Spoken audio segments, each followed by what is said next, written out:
Welcome to Mormon Book Reviews, where an evangelical encounters the restoration. But this is actually, as you know, whenever you see Rebecca Bibliotech on the screen, 9 times out of 10, it's a Mormon Media Reviews episode. Rebecca, my co-hostess with the mostest, how you doing today? I am great. Anthony and I were just talking about the rain everywhere. Is it raining there, Steve? It's raining here in No. Utah. It's not. This is the Wow. rainy season of Florida, and Yeah. it ain't raining. It's Okay, crazy. there's We're like something 90s wrong. every day, which is very rare for Florida. It has actually never hit 100 degrees in the Tampa Bradenton area. The all-time high is 99 because what happens is later in the day you have because of the way the atmosphere is, once as you get late in the afternoon, it causes the clouds the storms. It actually, the heat causes there to be storms, so it never gets to 100 degrees in this part of Florida, because right around the time of day where it's the hottest, between 3 and 5 p.m., you have your daily thunderstorm come through, and we haven't had them. So I don't know. We might have to do some chants, or do some, I don't know what we're gonna have to do to make this get some more moisture. We need moisture here now. So either way, but yeah, No, it's we quite have too dry. much here. So Well, that's how it is. So what we Yeah, do, we get what's that? flood watches here in Montana. yeah. Crazy. We've had so much rain. It's Yeah. crazy. We got new lakes, lakes that are ancient lakes reappearing in California. I mean, Yeah, all Yep. this crazy stuff that's happening with with the weather. It's yeah. pretty insane. Of course, we've entered hurricane season as of June 1st. So, but I don't even really think about hurricanes until September, because it's that period. And then once you hit September 15th, that's the peak. And the further you get away from September 15th, you can start to breathe easier. So, but I didn't expect this to be a weather episode, but I hey, was why going to not? say Anything it's goes. Steve's Weather Watch, everybody. If you've just tuned in, it's a new It's a feature new with series. Steve and That's the right. weathers. Yeah. So, as you all know, we do Mormon Media Reviews, which covers all other media that is not book related. And one of the things that we started doing in the last year, oh, I know, I probably actually started doing this early on with my channel, was finding other YouTubers and podcasters that I think are very interesting, that are doing unique work, and people that deserve a spotlight.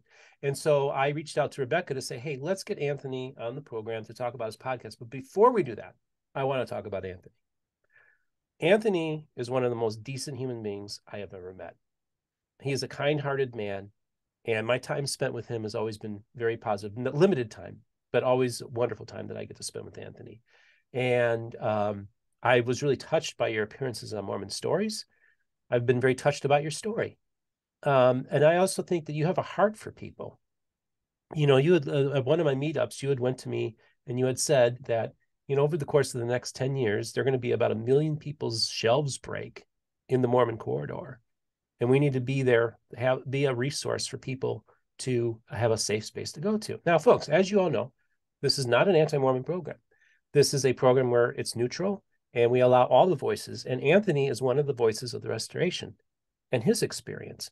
Now, Anthony was on my program last year where we talked about his TED Talk that he gave. So I've watched his TED Talk. I've watched him on Mormon Stories. And I just think, Anthony, you are a wonderful human being, and I am honored and privileged to have you on today as a guest. Thank you so much, Steve. It's an honor to hear those words from you. It means a lot to me. I appreciate it. You've said a lot of things over the years and presented a lot of things over the years that have been very helpful for me. And one in particular, you wrote in the restoration table group that you cared less about something, to the extent that you cared less about what people believed and more about whether they were manifesting the fruits of the Spirit in their life. And that meant a lot to me because a lot of believers, whether they're restoration believers or evangelical believers, are more concerned about right belief than they are about whether someone's manifesting the fruits of the Spirit in their lives. And I'll never forget that. That really meant a lot to me when you wrote that.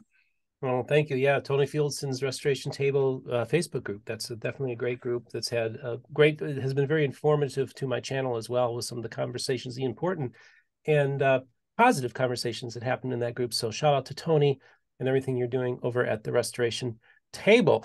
Anthony, I had, Rebecca reach out to you because, of course, I've become aware that you've started this podcast. And I thought, well, let's get you on here to talk about your channel called Life After Deconstruction. Now, before we actually get to talking about the podcast, I want you to talk a little bit about what got you there.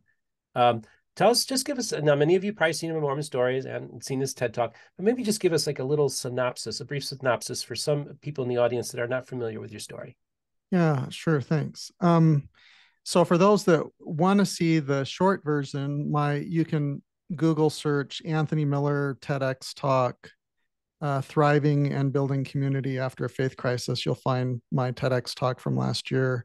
If you want the longer version, my Mormon Stories interview was in August of 2019. It starts at episode 1159.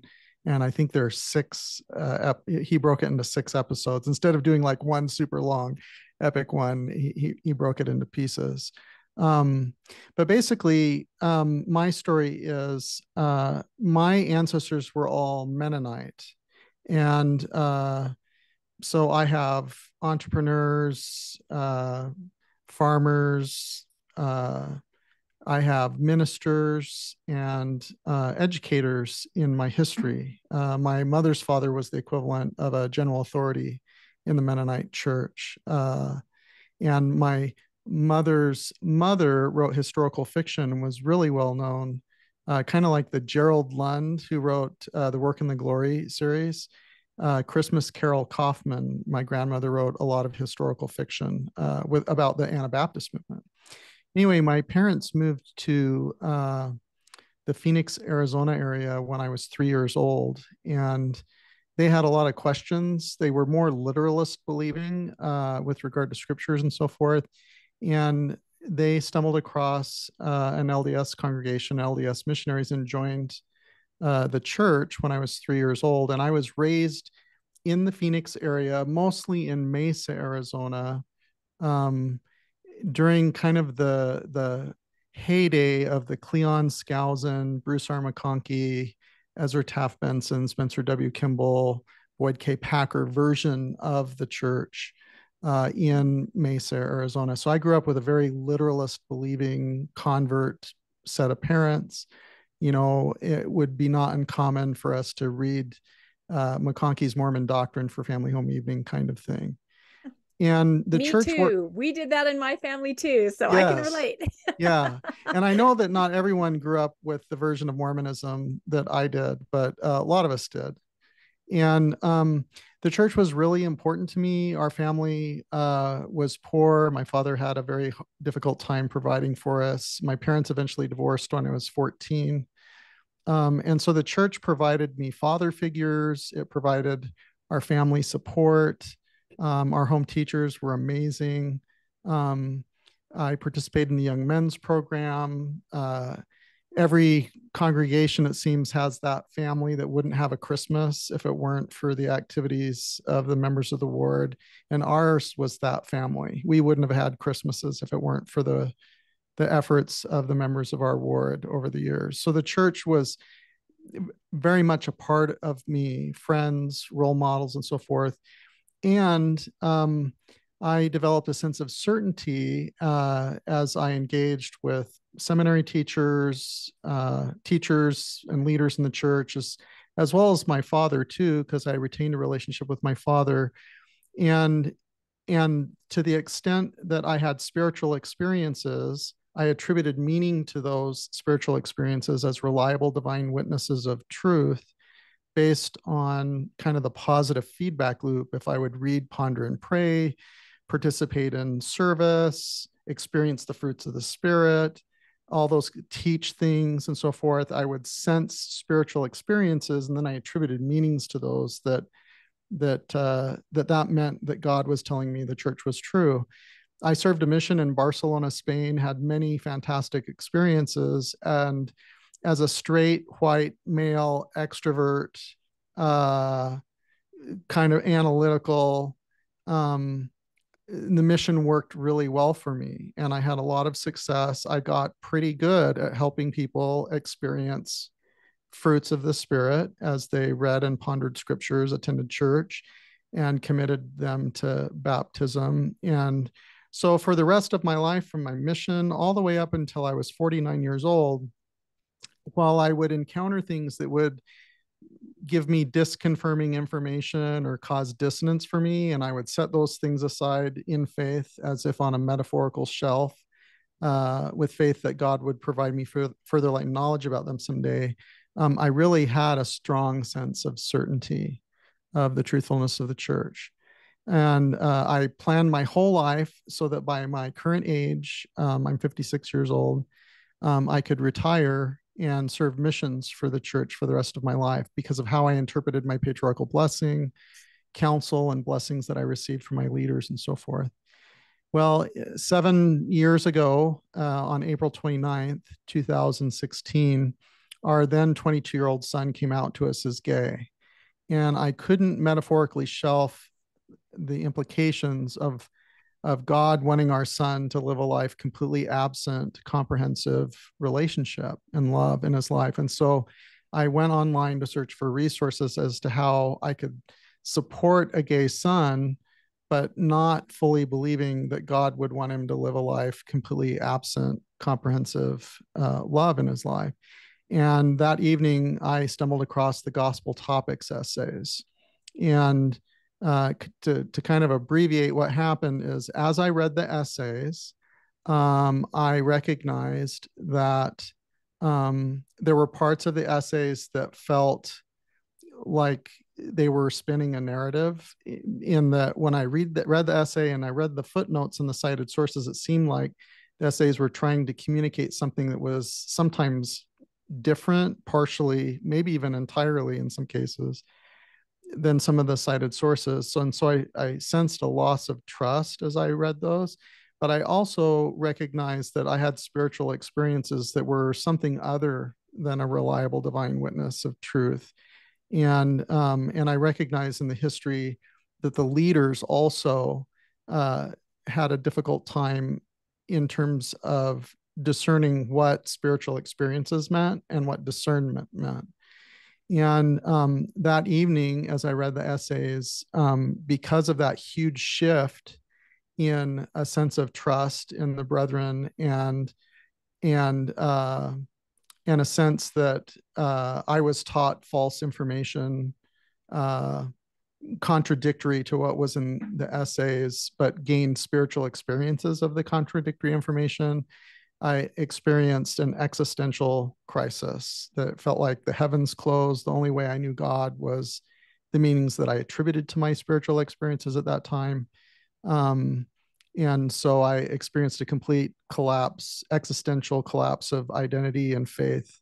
And for the following about 6 weeks, I probably cried myself to sleep most nights. I counseled with my leaders. I did all the things I would have counseled someone to do when I served as a leader. And none of them reopened the heavens for me. None of them answered my questions for me.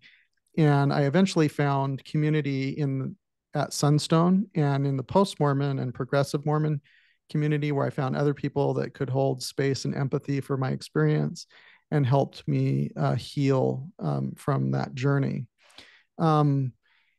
Since then, my focus has been more on reconstructing meaning in life and figuring out, I'm still interested in, studying church history or biblical scholarship.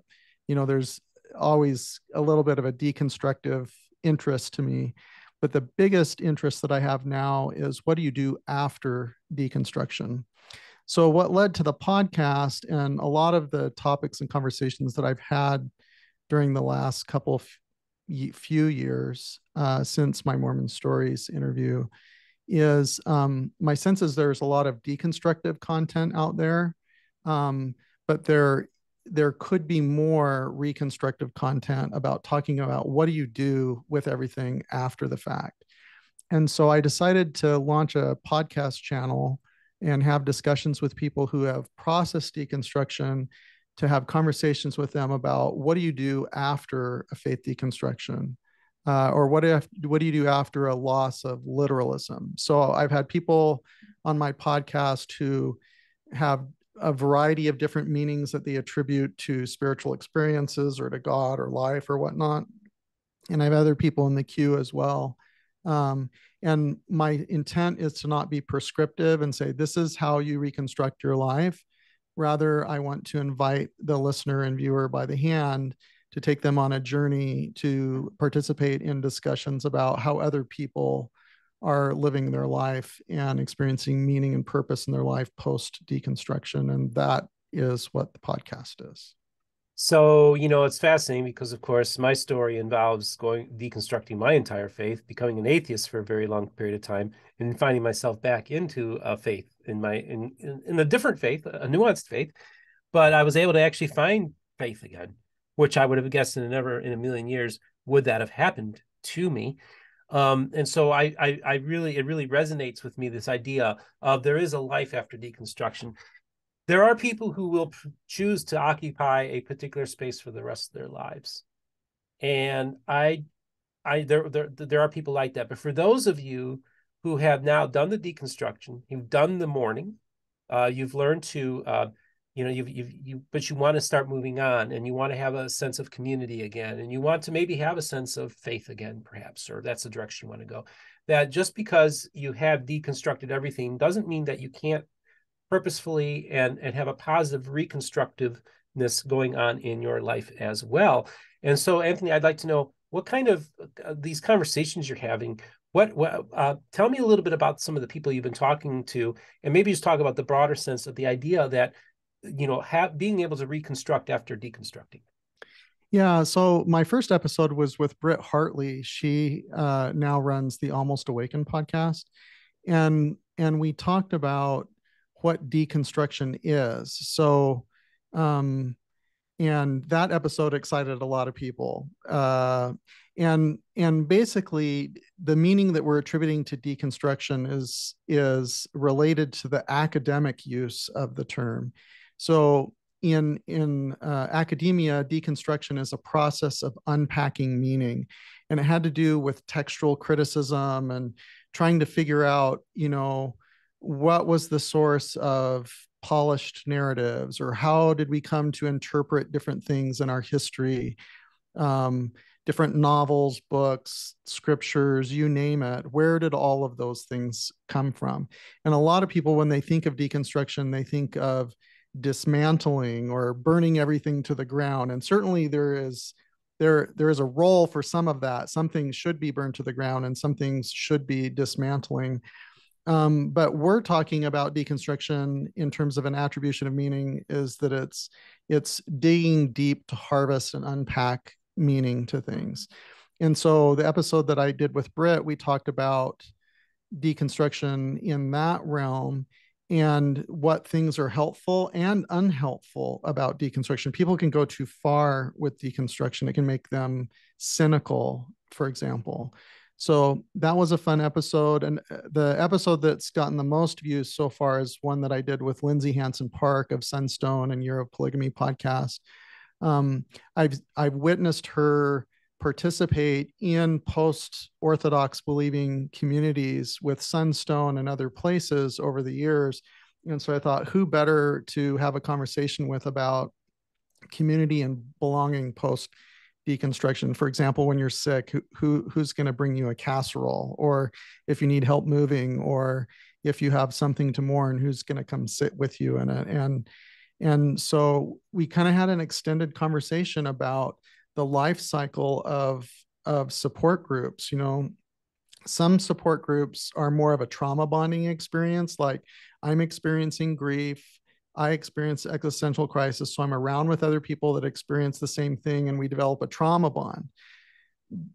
And that serves a very important purpose, but it's probably not helpful to perpetuate a relationship indefinitely based on a trauma bond. There's like something more to that.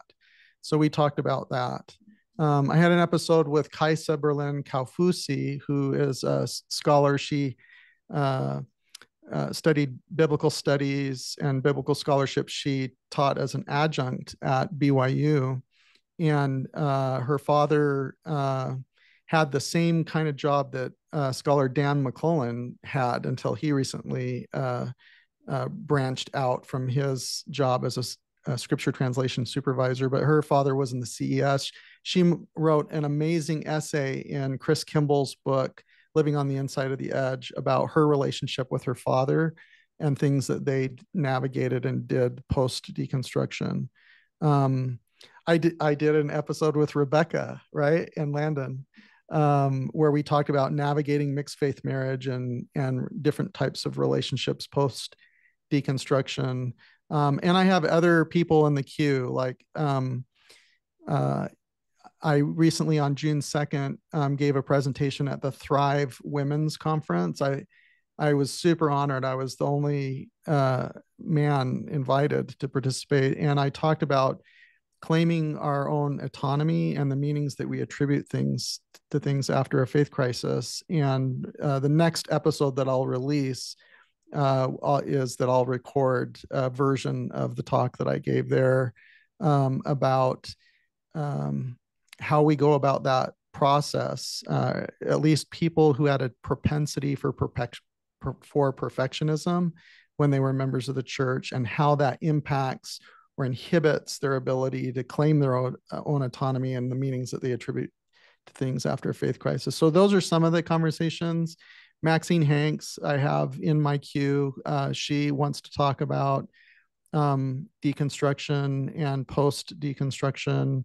Chris Kimball's agreed to come on the podcast to talk about his book, Living on the Inside of the Edge. I have others who you might consider progressive Mormons because they still participate in the church, who, well, those are two of those people who are interested in participating in the discussion. So those are the kinds of conversations that interest me. Hmm.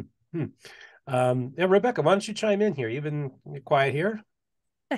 Yeah, I have to say, I was at Thrive. I was at Anthony's presentation. He presented 2 times, and I was there one of the times, and it was just wonderful. I mean, the whole room, we couldn't get enough of what he was saying and the tools that he was giving everybody, and just a wonderful. I don't think I've had a chance to tell you how wonderful your presentation was that day, but it was just incredible. So and on all the different platforms following that Thrive conference, everybody was buzzing about that and talking about that, and just thought it was just absolutely wonderful how you talked to us and the things that you said. So I think maybe if I had a question for Anthony. So when you talk about deconstruction, I think there's a fear in that it's just a complete black void, like jumping into an abyss. And I found that that's kind of how I even entered the post-Mormon arena by starting the Good Book Club, is because I found that people were trying to fill that. Like you said, there's a nothingness, there's a confusion, there's a complete deconstruction. And so people were starting to read to try to fill that, to try to figure, and it's very easy. It's easy to almost live another life in a book. You know what I mean? You read something, you're like, oh, that's not for me. That's not what I'm going to do now. What about this? Oh, I'll try, there's a way to try things on to see if it fits your philosophy or mindset through reading. So that's definitely one of our main purposes of the Good Book Club, is to try to help people as they're deconstructing fill that and explore that. So you mentioned books a little bit before. What are you reading? What are your guests reading? What are things you would suggest to people, either who are themselves deconstructing, or maybe a lot of Steve's viewers are faithful. They have a loved one who is deconstructing, and they'd like to know a way to help that loved one, something that they could point them toward. I think it's important. I think reading is almost the key to recovery in a lot of ways. Well, I remember I posted my presentation that I gave earlier this year at the St. George Thrive, and I had a list of books. And I remember when you watched that, you said, "Oh, yeah, that book we covered. I was that like, book we covered. Right, yeah, that one that's we covered. it. Yeah, Yep.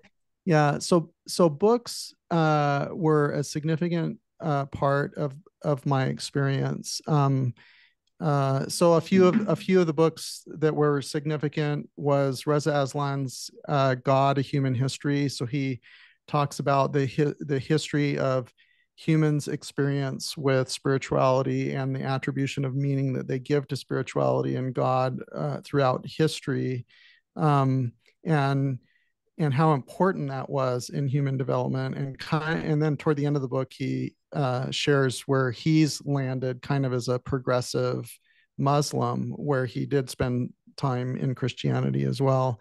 But that book put in context for me humans' relationship with experiencing spirit and attributing meaning to it, and how important that was for individual identity and communities throughout human history.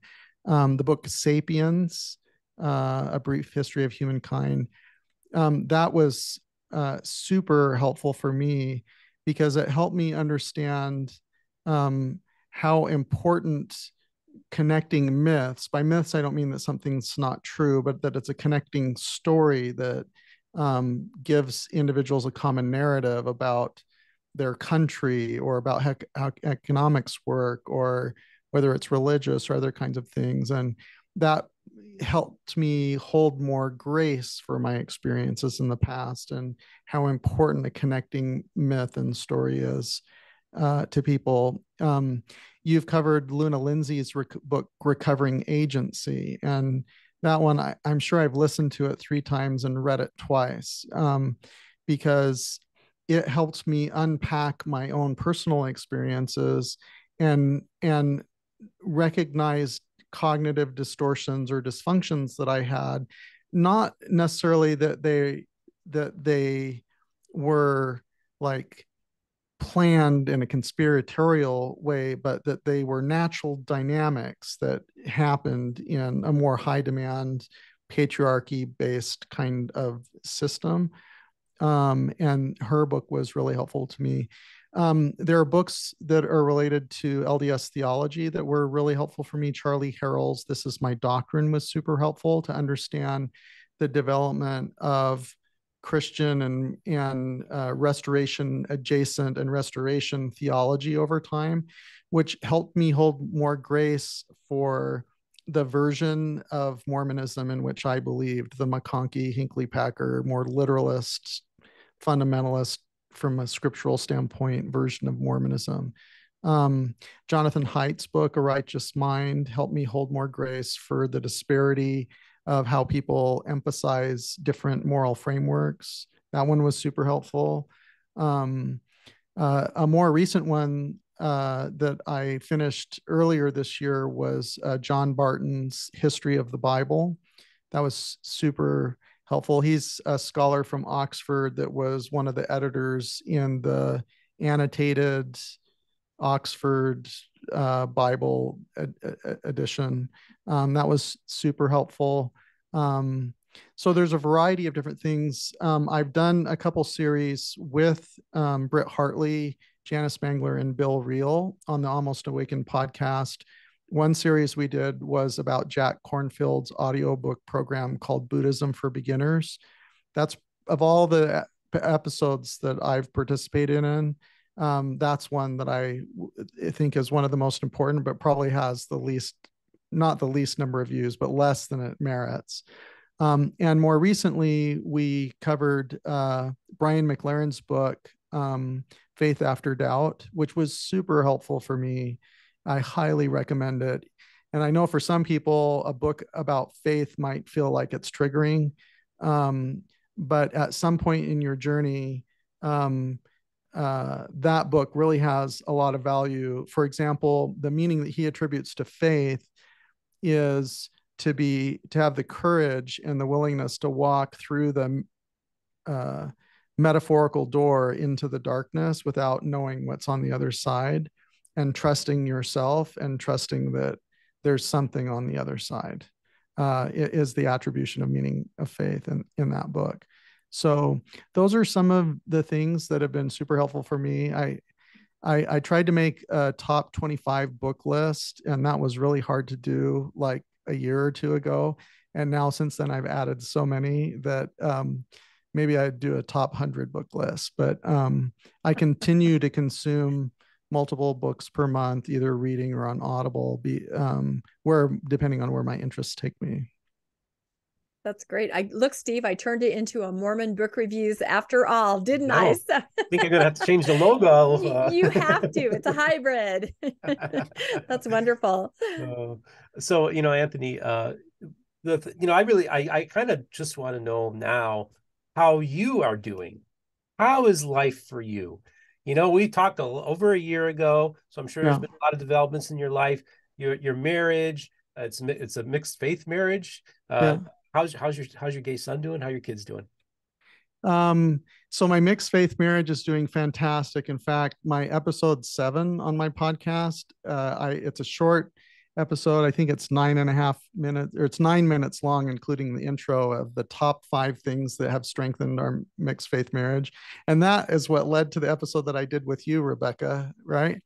But our mixed faith marriage is doing great. We're really thriving. There are things that we share, and there are things that we have that are differentiated, and we're just thriving and growing. Our son and his partner of 8 years now, they're doing fantastic. They both work for Microsoft. My son's partner is a pilot. They have a plane. They're just doing fantastic and thriving. Our daughter, this year, last year, finished her Bachelor of Fine Arts in ballet and modern dance at UVU, and she lives in Salt Lake City and has danced for a pre-professional company there. She's growing and thriving. I'll share a couple experiences to let you know about how sometimes I feel overwhelmed and I think maybe I just want to be an ex Mormon, right? And I'm sure that happens to more than just me. One story was when I gave my talk in St. George at the St. George Thrive. There was a man that came up afterwards, bearded gray man. He was wearing a kilt. And he came up and he asked if he could give me a hug. And of course, and I gave him a hug. And as I hugged him and held him, I could tell that there was something else going on. And he stepped back and he told me, Anthony, I tried mixed orientation marriage. I tried to make the church work. It almost killed me. And I experienced a loss of belief and left the church a long time ago. I don't remember how long ago it was, but it was certainly more than a decade ago. And his husband, to give you an idea of the ages, his husband actually was one of the people that participated in the shock therapy under Oaks at BYU. That's this guy's age. He said, Anthony, I thought I was fine. And I stumbled across your TED Talk. And it opened up things in me that I didn't realize that I hadn't processed. And it's changed my life. And it's helped me heal. And he said, I drove, I don't know if it was 5 or 7 hours from Southern California to come see you speak because of what your TED Talk did for me. And man, if there's anything that makes you not want to be an XX Mormon, it's experiences like that. And so, this year I've spoken at multiple different Thrive events. I'm going to speak at Sunstone. I'm going to speak at another Thrive event in September, the Vintage Thrive. I guess it's for people who are overage. I'm emceeing that. Okay, yes. I'm excited about that. You're not invited, Steve. You're not vintage enough. You're not vintage you have enough. to be. Yeah, you have to be vintage. It's a nice way to say you're over 55. yeah. But like at the women's Thrive, I spoke about perfectionism and how we measure ourselves and the impact of shame on our lives and things like that. And there was a woman that came up after and gave me a big hug and expressed emotionally how significant it was for her to hear those things because she understood her daughter better because of that. And so I experienced treasured moments like that, right? I thought at this age that I would be, serving missions and having treasured moments from those missions, but I'm having treasured moments by the interactions that I have with people and the places that I go and speak. And, every one of those treasured moments makes it, the whole thing worth it. Even when I sometimes feel overwhelmed. Yeah, it's quite a thing, Anthony. I've experienced something very similar with my channel. and hearing from people throughout the world, whether most often through emails. But actually, I was really struck last year when I went to Sunstone. I go to Mormon History Association, I go to all the, scholarly things and stuff like that. But it's a different crowd with the Sunstone. And this was more just the regular folk. And I had so many people come up to me, many of them middle-aged women. And this is what they'd say to me: about a year and a half ago, my shelf broke, and I'm just putting the pieces back together now. And you've given me hope that there's a way that I could find a belief in God again. And then I've received emails like this, and I heard this like 2-3 times at Sunstone last year. That was the first time I was exposed to the people, not the scholarly community, but the people whose lives have been touched via my appearance on Mormon Stories or the stuff that I'm doing on my channel. And so that's when you recognize this sacred duty you have now as a person that is helping other people in their journeys. And when it becomes more than just a book review channel or a channel about scholarship, but you recognize like, oh, this is sacred now, because these people are sharing me their stories. I suffered PTSD, from religious and spiritual abuse. I did the whole deconstruction process, man. I've been through the hell that many, many people, Anthony, that that have gone through, and of course you too, Rebecca, and the personal struggles that we've had in our lives as well. We know what a dark night or a dark decade of the soul looks like. Okay. And so that's why I feel so important that we have these important conversations, because for those of you who are faithful members of the church, it's really important that you hear what Anthony has to say, because there are people in your family that are going through these experiences right now. There are people that are crying themselves to sleep every night because of what they're going through. There are people that have LGBTQ kids who want to figure out how we're going to raise them in this environment. These are all the different things we all have to deal with, both in the evangelical world and in the restoration. And so it's really important that Anthony's voice be heard and that you listen to what he has to say. And Anthony, I'd like for maybe you to share the importance for people to listen to people that are hurting and are going through a deconstruction process. Yeah, so I'll do that by telling a story. I think I might have shared it on Rebecca's channel too. So early in my faith deconstruction, I went to traditional apologists to try to find answers. And I probably was speaking, no doubt, I was speaking with emotionally charged language, but I was looking for answers.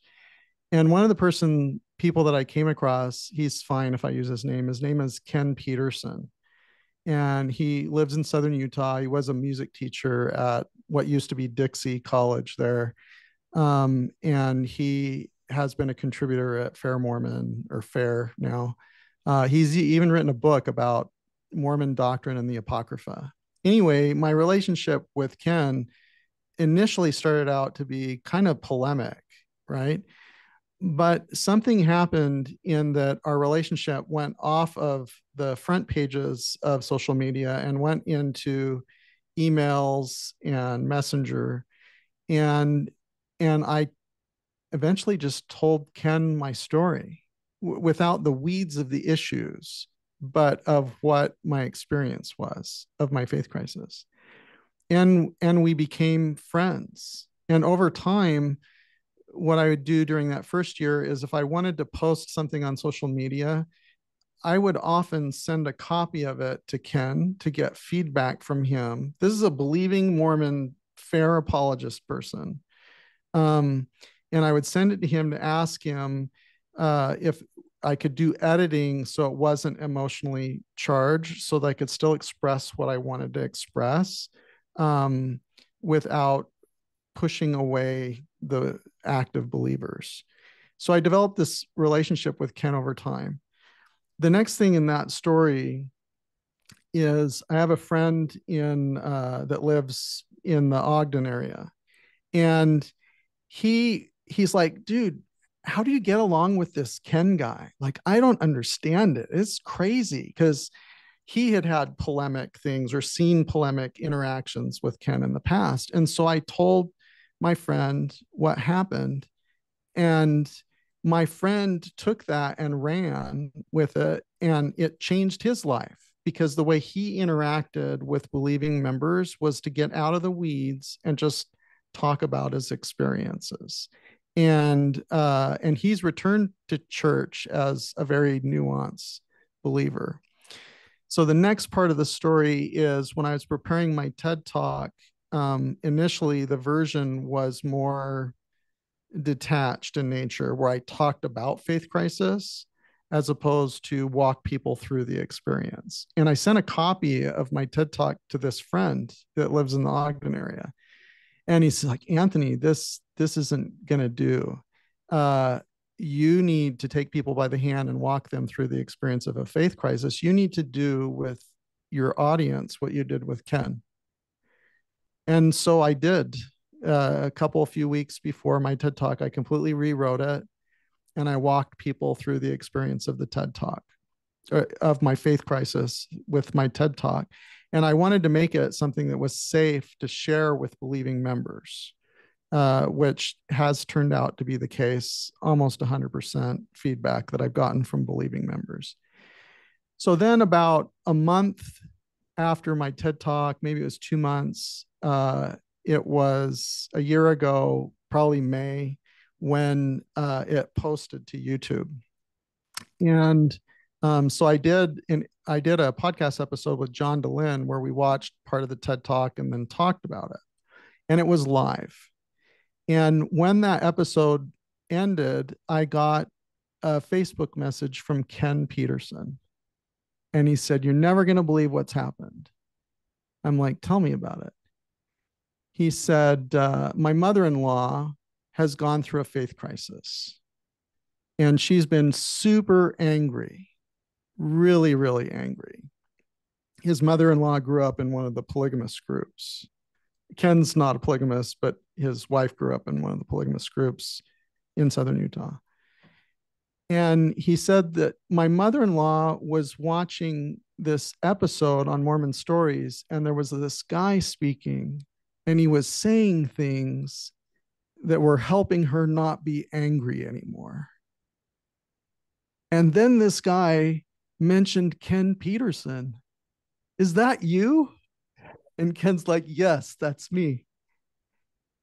Ken's like, "Anthony, what do you think that is? That you were able to do something for my mother-in-law that I wasn't able to do." Mm. Right. And in the past, Ken has expressed to me, he says, "I disagree with you. You need to return to the church. You're wrong. But you're where I think God wants you to be, because you are doing things for people that we can't do, that we're not doing well. And you're helping people in ways that we can't." And so he has expressed to me that he thinks God is in what I am doing in the post-Mormon community. Fascinating. And he's a fair apologist, right? Wrote a So book. I want to let you know that I made a friend request to Ken Peterson on Facebook. Okay. And let's see if he accepts it. And two, Okay. let's see if we can get you both on and we could talk this thing through. I think that would be really awesome to do that. That would be a fun story. Yeah. So in my St. George Thrive presentation, I express that while I don't want to be prescriptive in what I think people should do after deconstruction, if there is something that is prescriptive, or that I would highly suggest, it's to strive to manifest the fruits of love, peace, joy, grace, gratitude, and transcendent connection in your life. You can call them the fruits of the Spirit if you want. You don't have to if that's triggering, but strive to manifest those things in your life. And so that's what I strive to do. And some people experience spirit in it. Some people use the word God to express what they experience in it.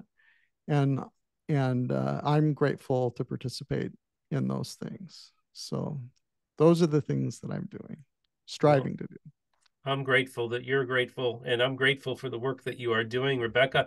This really must mean a lot to you, especially those who are in the post-Mormon community, the ex-Mormon, post-Mormon community. The importance, Rebecca, I imagine, of a voice like Anthony's must be something that can be very positive, especially to your audience that watches you on Mormonish and everything like that. Yeah, no, Anthony is known as just a beautiful, beautiful human being, honestly, and a very safe person to talk to and a very healing person to talk to. And I would encourage anyone, if you have not watched the TED Talk, to watch it. For me, it Links. had significance. Yeah. Because I've talked about it before. I'm a person that was really never a believer. I just sort of didn't leave and just continued for decades in the church. And so I never experienced the shelf or the faith crisis or any of that. And so, but I talk to a lot of people and I work with a lot of people and I impact a lot of people who have had that. And I have had empathy, but I never had the kind of empathy that I have now, having watched Anthony's TED Talk. It is real. If anyone there wants to understand what their relative is going through, if they think, oh, it's just so casual or superficial, they just walked away, you need to watch this so that you can understand. It's just a pivotal moment in a person's life. And watching that, I don't know how somebody couldn't want to just wrap their arms around that person, your son, mother, father, brother, and do whatever you could to help someone. So that really is Anthony's role, I think, in the post-Mormon community, is just making it very accessible to understand what these experiences are and how people just need to be loved and bridges need to be built. Anthony, a Mormon prophet placed there by God. Wow, no I kind of like that. And I'm just a guy. We're just a dude, man. Just like a guy. me. Just a That's dude. right. That's how I see it. And you are more than just a dude. You're an awesome human being. Anthony, before we let you go, was there anything else you'd like to share with the audience? I did a couple episodes with Mormonism and the Murph. Yeah. Steve Murphy, he's been on your channel before. I did one about my take on, this was more deconstructive. I did one on my take about how the Book of Mormon came to be, but I did a second episode about navigating mixed faith marriages. I recommend those. I actually uploaded them to my channel too, but I'd recommend those episodes for people as well. I think those are important. But I'll be speaking at Sunstone on Saturday afternoon about Life After Deconstruction. I'll be speaking at the Vintage Thrive in September. And I'm not, I've only released 13 episodes in 9 months, so that's pretty slow. My intent and goal is to release 2 or 3 episodes a month. So, but I have several in the queue, so more are coming. Well, Anthony, is it okay if I invite myself onto your show? Because I think I could be a good guest for you. I think that would be fantastic. Yes. There you go. We will definitely do an episode about, you have an interesting story about life after deconstruction. Yeah, definitely. Yeah. I was on Randy. We haven't released it yet, but I did a taping with Randy Bell for Post Traumatic Thriving, his channel. And he told me, he said, Steve, I've talked to murderers. He's called the Master Disaster. He said, I don't think I've ever talked to somebody that has gone through so much PTSD or just trauma as you. And I'm like, well, this is just my life story. I'm just telling you my story. I'm just telling it. I'm not saying, I'm just a guy. I'm just a guy. No idea. So I think it's useful because we can use our lives and what we've experienced to be instructive to other people, especially for now that we're at a place that we can do that. I think it's really important that now that we've gotten through to the other side of this, if you will, we can help people, help them in their journey too. So, man, Anthony, awesome human being, awesome. Thank you. New podcaster, Life After Deconstruction. I'm going to have links in the description to these episodes that we were talking about. I want to encourage you to subscribe to Anthony's channel. Let's get him to 1,000 subscribers sooner than later. Yeah, I know it takes a long time to build 1,000 subscribers. Congratulations, Rebecca, for you recently hitting that for your channel. Really big deal. It's amazing. It really is. So, folks, I just want to thank you so much for joining us. And I wanted you to leave in the description what your thoughts were about Anthony and the conversation. And I want to hear from faithful members, because I think it's really important that we hear your story too. But also, faithful members, I want you to talk about your experiences with people that you know and love that maybe have transitioned out of the church. And those of you who have deconstructed your faith, I want to hear from you too about the journey that you're on. And then how much maybe people like Anthony and Rebecca and others have helped you in this as well. So please, I always want to hear, I'm always anxious to hear. I do read all the comments. I don't respond to them all, but I do read them all. Now, I just want to remind you all, don't forget to check out our merch store, MormonBookReviews.com. We got our hot chocolate mugs, not coffee mugs, Hot chocolate mugs, You t-shirts. still have these? Oh yeah, we got the iPod Oh. holders. That's right. I forgot you ordered one of those last year. We got a great selection. She'll check out our website, mormonbookreviews.com, which contains our merch store. Also in the description, I want to, for those of you who'd like to financially support the show on Patreon and PayPal, there will be links in there as well. And I want to thank all of those of you who are supporting us as Patreons, including you, Anthony. Thank you. And also just a reminder, this is the most important thing though, is this, folks, is remember, all the voices of the restoration will be heard here on Mormon Book Reviews.